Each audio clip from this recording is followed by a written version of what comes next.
Fala, meu lindo! Incrível!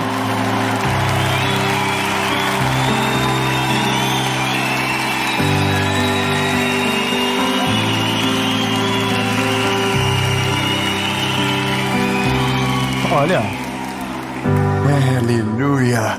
Eu quero que você caminhe comigo a partir de agora.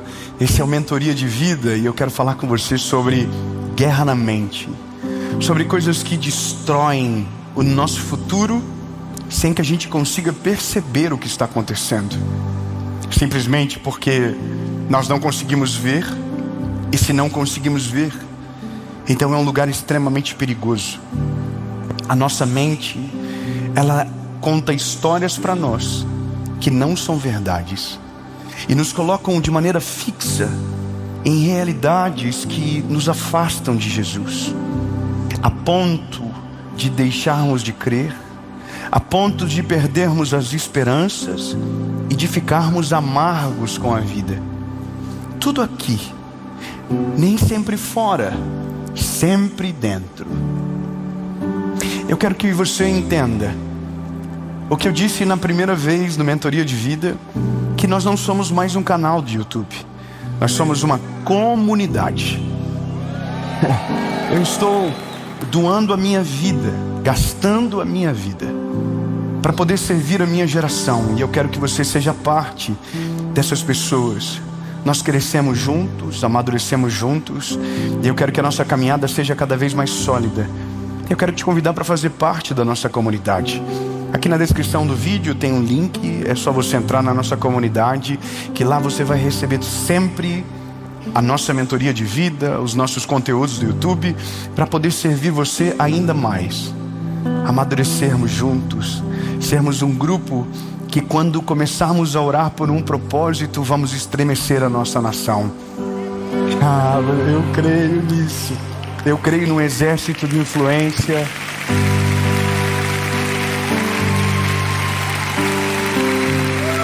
Então entra na nossa comunidade e eu vou te pedir um favor. Se você não é inscrito no canal, se inscreve, ativa o sininho.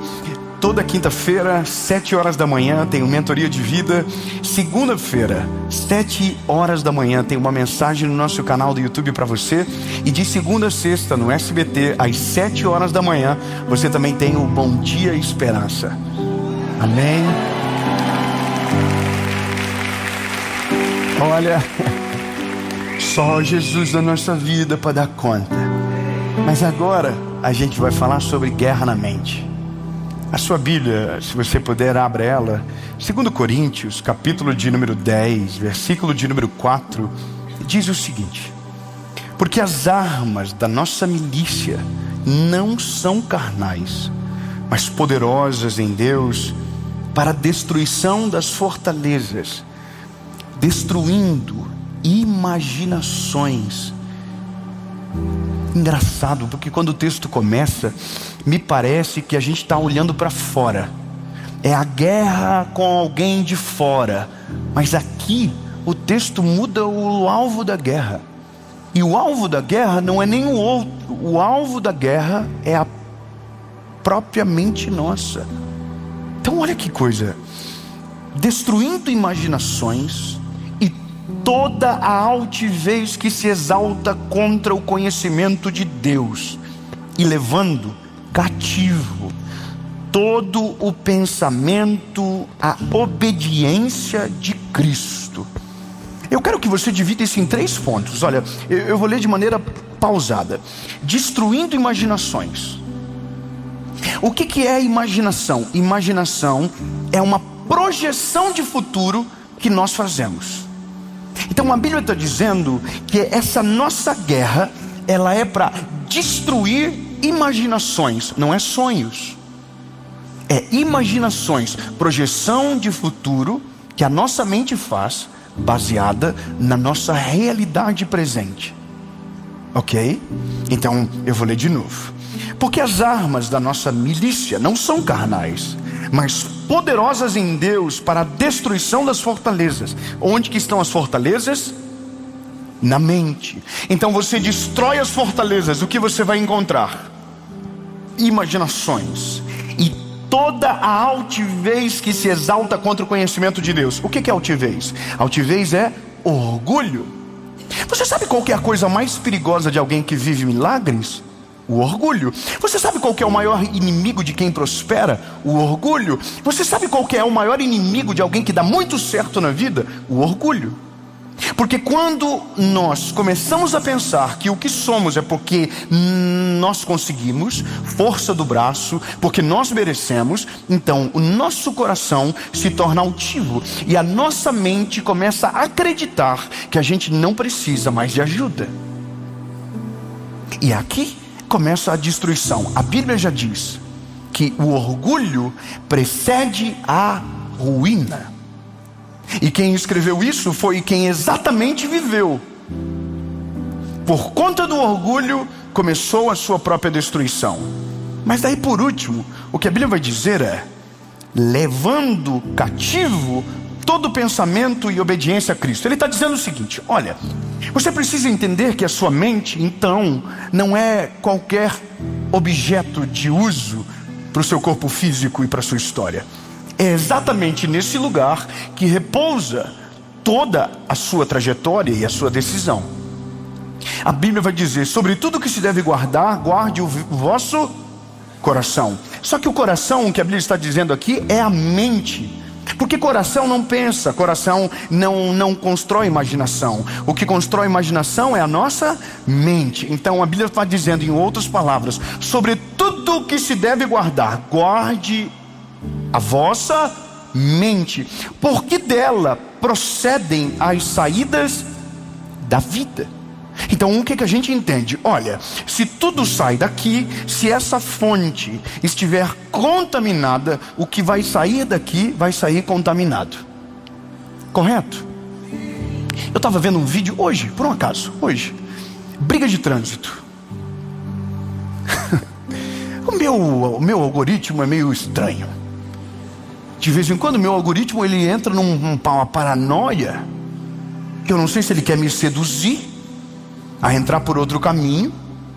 Eu não sei de fato o que acontece, mas ele vira um mix de gente estranha, com um acidente, briga de trânsito e... deixa pra lá. Tá bom, vou manter aqui a descrição. Minha esposa já falou: para de ser fofoqueiro, você fala demais. Ó, tem mais fofoqueiro do que eu aqui. olha que coisa. Eu vi uma briga de trânsito, e nada é mais idiota do que uma briga de trânsito. E eu vi uma coisa que eu fiquei perplexo: um homem com uma criança dentro do carro, e um senhor de idade começou a perseguir ele. E o homem parava o carro, baixava o vidro e falava: vamos na mão nós dois, vamos na mão nós dois. E o cara que estava dirigindo falou assim: rapaz, eu tô com a minha filha aqui, tu é doido, não sei o que. E ele cortava a frente e disse: vamos, não sei o que, pá. E eu, meu Deus, e eu não consigo sair do vídeo, porque eu sou curioso. Aí o cara falou assim: você tá com nível de testosterona muito alta, meu irmão, você é um machão, né, não sei o que. E a filha começou a chorar, dizendo: não, pai, para, pelo amor de Deus, vai embora, pai, vai embora. E aí eu começo a olhar para o ser humano e começo a ver: meu Deus, quando foi que a gente desligou o disjuntor a esse ponto de colocar a vida dos outros em perigo, de ignorar que tem uma criança dentro do carro, de tentar resolver dessa maneira? A gente evoluiu quantos anos na vida para de repente voltar a ser gente imbecil desse ponto?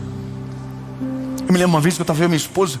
Eu sempre fui muito medroso para briga. Eu detesto briga, gosto de ver, mas entrar eu não gosto. Eu tenho medo de briga.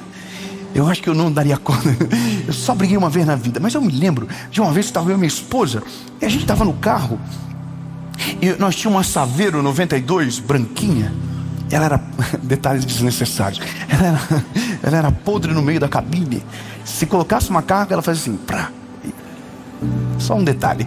E a gente estava indo para casa dos meus pais, e parou um carro na minha frente. Eu vi assim, ó, bip, bip. Sabe aquela buzininha de advertência para a pessoa sair da frente? Irmão, desceu 2 brutamontes de dentro do carro. Eu, automaticamente, o que eu fiz? Eu não sou louco, não sou nada, irmão. Dei a ré e fui saindo. Pô, eu vou morrer do nada indo para casa da minha mãe porque eu apertei a buzina. Bip. Então eu começo a perceber que alguma coisa está errado. E aí eu vou de um extremo a outro. Eu vou de um extremo a outro quando eu olho para alguém que desonra o pai. Quando eu começo a olhar para alguém que consegue ser, estúpido com a pessoa que dedica a vida para ela. Eu começo a ver gente destemperada na sua vida natural. Eu começo a ver tudo e eu começo a pensar, gente, isso tem alguma coisa errada no nosso tempo. O que de repente levou a gente a um destempero tão grande que qualquer coisa rompe a nossa razão e a gente se torna animais? O que faz um pai abusar de uma criança, bater de maneira violenta? O que faz uma mulher? O que faz um homem que trai a esposa? O que está acontecendo com a nossa mente que de repente os valores foram embora e a gente do nada vira a chave e diz, quem eu sou? A loucura do nosso tempo é olhar para as pessoas e entender que às vezes nem ela mais lembra quem são, porque foram infectadas na sua mente, colocaram mentiras. E eu começo a ficar muito preocupado com a minha geração, porque eu começo a olhar para gente que ama Jesus, gosta das coisas de Jesus, vê os vídeos da mensagem, mas tem uma vida totalmente perdida. Então, que loucura é essa que a gente está vivendo? Que eu sei o que precisa ser feito, mas ignoro, coloco uma barreira, uma fortaleza na minha mente que diz, não, eu fazer não dá nada, eu posso continuar vivendo do jeito que eu quero, que está tudo certo. Sabe o que é isso? Não adianta ter toda a ciência do mundo se tiver uma fortaleza protegendo a nossa tomada de decisão. Por isso que a Bíblia está dizendo, a nossa batalha não é com as armas da carne, é contra as milícias da nossa mente. A gente precisa olhar para dentro de nós e precisamos do Espírito Santo de maneira urgente para nos convencer.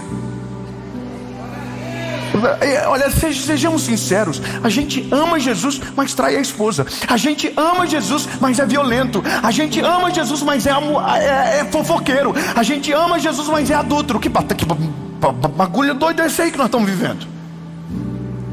A gente diz que ama Jesus, mas não lê a Bíblia. A gente que diz que ama Jesus, mas não tem comunhão. A gente está aqui dizendo algo e vivendo outra realidade. Então essa batalha está aqui. Agora a questão é, então como que de repente, mesmo me alimentando de coisas boas, me tornei algo que não desejaria? É simples, dosagem das coisas. Isso é sobre dosagem. É sobre prioridade. É sobre alimento. É sobre o que você coloca mais em prioridade em relação às outras coisas. Sabe, o destempero do nosso tempo é porque mesmo sabendo o que deve ser feito, somos dominados pelas intenções do nosso século. Nós somos imediatistas. Eu fico um pouco impressionado com algumas coisas, sabe? Casamentos que acabam com uma facilidade tão grande. Pais que abandonam filhos. Aí você olha e diz, o que está acontecendo? E aí a palavra diz, o problema dessa turma está na mente. Está aqui, ó. Eu poderia usar uma palavra até pesada. Eu acho que nós somos a geração mais doidinha que o mundo já viu. Porque a gente é a geração com maior informação e com o pior resultado. A gente tem o ChatGPT, a gente tem toda a informação do mundo. Se você colocar no seu ChatGPT assim, a minha esposa, ela falou isso comigo, o que você faria no meu lugar? O ChatGPT vai te dar uma postura muito mais sábia do que a sua. Se você perguntar sobre Jesus para o ChatGPT, você vai perguntar assim, eu devo orar todo dia? E o ChatGPT vai te perguntar assim, se você é cristão, oração é o básico da sua fé.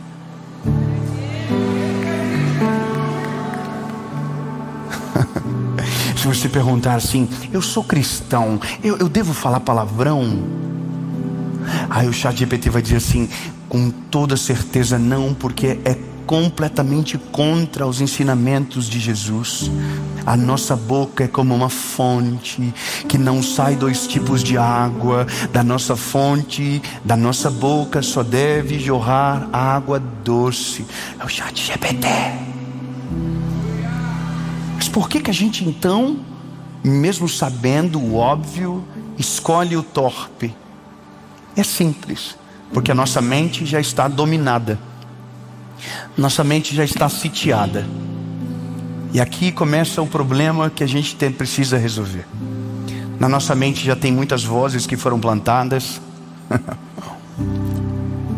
Muitos padrões. Eu seja sincero, você acha mesmo que dá para ser amigo de ex? Então eu não tô doente então, né? Não, eu não tô achando assim, não, eu vou terminar com a minha esposa, ai, minha melhor amiga, não, eu vou morrer, não quero ver mais. Ai, maturidade, não, irmão, isso não é maturidade, isso é uma mentira que estão contando pra gente que está com um casamento pelo um fio, para dizer eu também vou divorciar e vai dar tudo certo. O sangue de Jesus tem poder, meu lindo, não existe isso. Não existe. Se você tomou uma decisão lá atrás, não adianta tentar criar pequenas decisões para mudar aquilo que você está fazendo errado. Não, mas agora não tem como dar certo aquilo que começa errado, meu lindo. Ele só um desabafo meu mesmo. Mas é só porque a gente está com tanta mentira colocado dentro da nossa cabeça que a gente está começando a achar que dá para fazer assim. Ai não, eu vou ser meu amigo.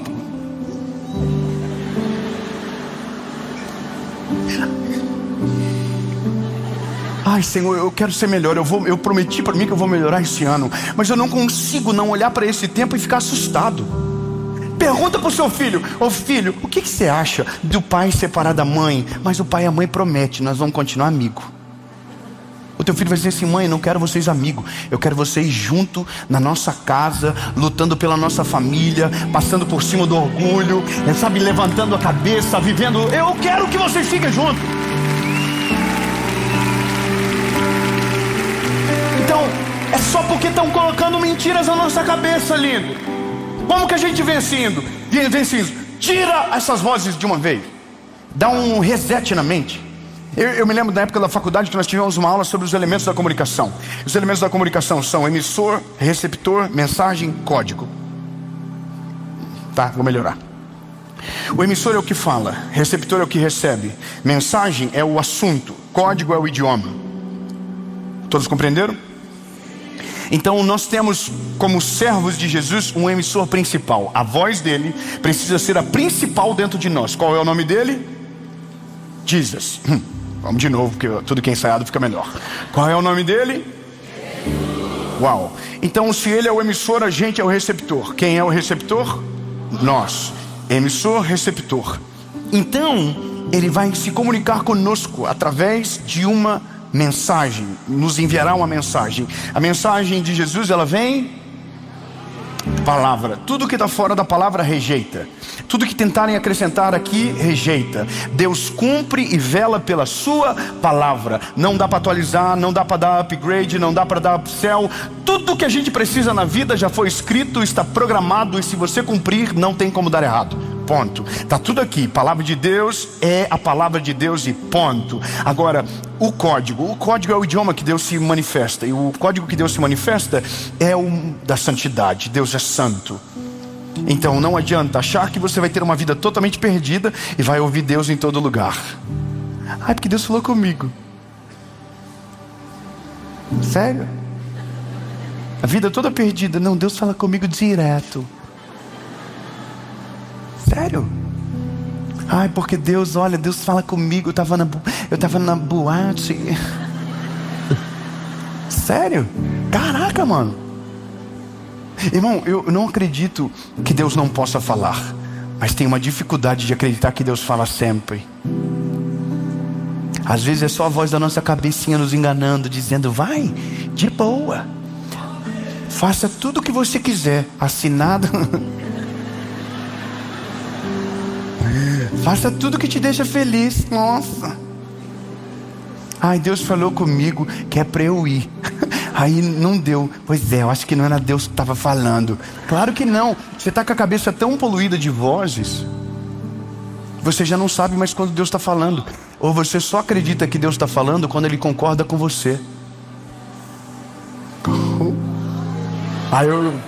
Essa aqui eu vou ter que falar de novo. Sabe qual é o nosso problema? A gente quer ouvir a voz de Deus. A gente só não quer que Deus dê a opinião dele. A gente quer que a opinião de Deus seja igual à nossa. Se Deus falar o que a gente quer ouvir, a gente vai dizer: uau! Deus falou comigo. Mas se Deus falar aquilo que a gente não quer ouvir, a gente vai ficar chateado, vai dizer que isso é coisa da cabeça, que não é Deus que está falando. Porque o que mais a gente quer não é a vontade de Deus expressa na sua voz, mas é a nossa opinião expressa na palavra dele. E isso a gente não vai encontrar, porque se a nossa vontade ela é totalmente contaminada pelos desejos do nosso tempo, a vontade de Deus é boa, perfeita e agradável. Ela é completamente diferente às vezes dos nossos anseios, mas diferente dos nossos anseios, que às vezes nos levam para a perdição, a vontade dele nos dá a vida eterna. Você entendeu? Bom, então é que eu preciso terminar agora. Tá vendo? Vocês acabaram de me ajudar com a última parte da mensagem, o ruído. Emissor, receptor, mensagem, código. Ruído. Ruído é, não adianta ter emissor, ter mensagem, ter receptor, se no meio da conversa estiver cheio de... E às vezes é exatamente isso que nos afeta. A gente sabe o que precisa ser feito, mas a gente está cheio de amigo que diz o contrário do que Deus quer para nós. A gente sabe o que precisa ser feito, mas ainda a gente tem hábitos que destroem a nossa vida com Deus. A gente sabe o que precisa ser feito, mas ainda a gente anda com as mesmas pessoas, fala as mesmas coisas, a gente ouve as mesmas músicas, a gente ainda vê os mesmos filmes, e a gente está querendo um resultado diferente, mas Deus está gritando do céu dizendo: eu tenho algo novo para você. Mas o ruído no meio está dizendo: não, ouve a gente tem um atalho, a gente sabe o que é melhor para fazer. Então, meu lindo, não adianta. Se você quer viver algo novo, precisa resetar as vozes da sua mente. E quando eu digo vozes, é vozes do passado, vozes do presente, vozes que pensam saber sobre o seu futuro. Abaixa todas, diz: Deus, meu compromisso é contigo, meu compromisso é com o Senhor. E aí todo conselho inútil cai por terra. Toda palavra lançada contra você não tem mais poder sobre você, porque você destrói as fortalezas da sua mente. Você não deixa o orgulho subir para o coração. E aí a Bíblia diz: e você vai levar cativo todos os seus pensamentos a Jesus. Sabe o que é isso? Jesus, eu penso isso aqui. O que o Senhor acha? Aí a palavra de Deus vai vir sobre você. E nem sempre ela vai ser lógica, nem sempre ela vai concordar com você, nem sempre ela vai te apontar o caminho que você esperava, mas com toda certeza será muito melhor o futuro do que você programou. Será muito melhor do que você poderia imaginar. Porque diferente da nossa mente, que é pouco criativa e vai no limite da existência, o pensamento de Deus não é limitado à existência. Ele é a eternidade resumida em palavras. Ele é o único que sabe sobre o nosso futuro e nos acessa no presente. Ter um Deus como o Deus que a gente tem é ter uma visão sobre o futuro segura, sabendo que o Deus que nos fala no presente já nos espera na estação que nos avisou. Eu queria que você fizesse uma análise daqui, do que você faz, do que você fala, do que você pensa. Porque não adianta, lindo, Deus tem coisas incríveis para todos nós. Deus não tem filhos preferidos, mas existem coisas que Deus vai gritar do céu e a gente não vai ouvir na terra, de tanto ruído que a gente tem na nossa mente. A nossa vida, ela é o tempo todo eliminar ruídos. Quando a gente jejua, a gente está eliminando ruídos. Quando eu vou para baixo de um pé de árvore, sento num banco para falar com Jesus, não é só para ouvir a voz dele, é para eliminar os ruídos da minha mente. Quando eu estou deitado na minha cama, eu coloco um louvor bem alto no meu ouvido, não é só porque eu quero ouvir a voz de Deus, é porque eu quero eliminar todo o ruído que me tira da presença dele. Quando eu abro a Bíblia e me aprofundo na leitura e fico travado num texto, não é só porque eu quero ouvir a voz de Deus, é porque eu quero eliminar toda a palavra que foi lançada de maneira equivocada sobre mim. Porque as minhas armas, elas não são carnais, elas são espirituais. Termino dizendo para você minhas últimas experiências com Jesus. Eu tô no banho, e para que ninguém imagine nada, eu tomo banho de roupa, porque ninguém pode falar isso, diz que a pessoa imagina, mas então já, pronto, é roupa comprida, manga longa. E eu estou aqui e pensamentos ruins começaram a vir sobre a minha cabeça. Medo sobre coisas que ainda não aconteceram, realidades que ainda não estão prontas, inseguranças minhas. E aí, irmão, de repente desceu um negócio do Espírito em mim, uma loucura. Eu coloquei a mão na minha cabeça assim, falei: eu te repreendo agora, inimigo. Já pensou se eu manifesto dentro do banho, irmão? Como que eu mesmo me repreendo? Irmão, eu comecei a orar com uma autoridade, falei: sai agora todo pensamento maligno, tudo aquilo que tenta roubar a paz do meu coração. Jesus, eu repreendo agora todo pensamento contrário, e sangue de Jesus. Irmão, às vezes a gente vai ter que fazer papel de louco para tirar todo o ruído da nossa mente, porque quando a nossa mente está sem ruído, a voz de Deus tem acesso ao nosso coração de uma maneira extraordinária. Jesus, muito obrigado, porque o Senhor nos sacode na cadeira hoje. Nossa mente não vai ser escravizada por pensamentos que não provém de Ti. Nossa mente não vai ser escrava de nada aquilo que não proceda da Tua presença. Deus, no nome de Jesus, Pai, liberta nossa mente, não deixa a gente preso em sentimentos, em estações equivocadas, mas nos leva para o centro da Tua vontade, em nome de Jesus, amém.